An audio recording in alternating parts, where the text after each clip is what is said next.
जय श्री राम। कल जहाँ पे हमने रामचरितमानस की कथा को विराम दिया था, उससे आगे की कथा कहने जा रहा हूँ। मैं अपनी दिश कीन निहोरा, तीन निज और न लाऊ भोरा।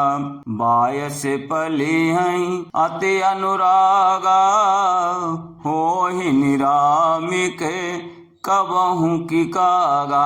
गोस्वामी तुलसीदास जी आगे लिखते हैं, मैंने अपनी ओर से विनती की है, परंतु वे अपनी ओर से कभी नहीं चूकेंगे। कौओं को बड़े प्रेम से पालिए, परंतु वे क्या कभी मांस के त्यागी हो सकते हैं। बंदो संत सज्जन चरणा, दुख प्रदयो भय बीच कछु बरना। बिचुरत एक प्राण हर लेहि, मिलत एक दुख दारुण देहि। अब मैं संत और असंत दोनों के चरणों की वंदना करता हूँ। दोनों ही दुख देने वाले हैं, परंतु उनमें कुछ अंतर कहा गया है।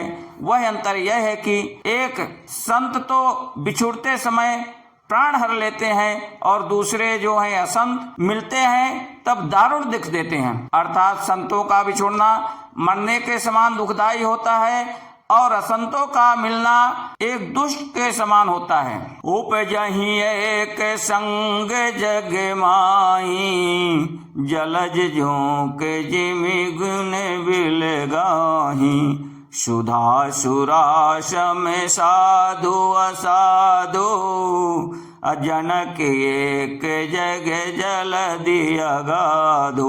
दोनों यानी संत और असंत जगत में एक साथ पैदा होते हैं, पर एक साथ पैदा होने वाले कमल और जोंक की तरह इनके गुण अलग अलग होते हैं। कमल दर्शन और स्पर्श से सुख देता है, किंतु जोंक शरीर का स्पर्श पाते ही रक्त चूसने लगती है। साधु अमृत के समान और असाधु मदिरा के समान है। दोनों को उत्पन्न करने वाला जगत रूपी अगाध समुद्र एक ही है। शास्त्रों में समुद्र मंथन से ही अमृत और मदिरा दोनों की उत्पत्ति बताई गई है। भले अन भले निज निज कर तोते, लहत सुजसे अपेलो के विभूति। सुधाय सुधाय कर सुर सर साधु, अगरल अनल कलिमल सर व्याधु।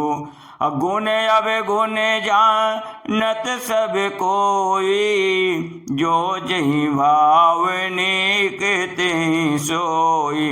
भले और बुरे अपनी अपनी करनी के अनुसार सुंदर यश और अपयश की संपत्ति पाते हैं। अमृत, चंद्रमा, गंगा जी और साधु एवं विष अग्नि कलयुग के पापों को, नदी अर्थात कर्मनाशा और हिंसा करने वाला व्याध, इनके गुण अवगुण सब कोई जानते हैं, किंतु जिसे जो भाता है उसे वही अच्छा लगता है। भलो भलाई पहला है, लहै निचाये नीचु। सुधा सराही अमरता, गरल सराहै मीच। भला भलाई ही ग्रहण करता है और नीच नीचता को ही ग्रहण किए रहता है। अमृत की सराहना अमर करने में होती है और विष की मरने में। बोलो सियावर रामचंद्र की जय।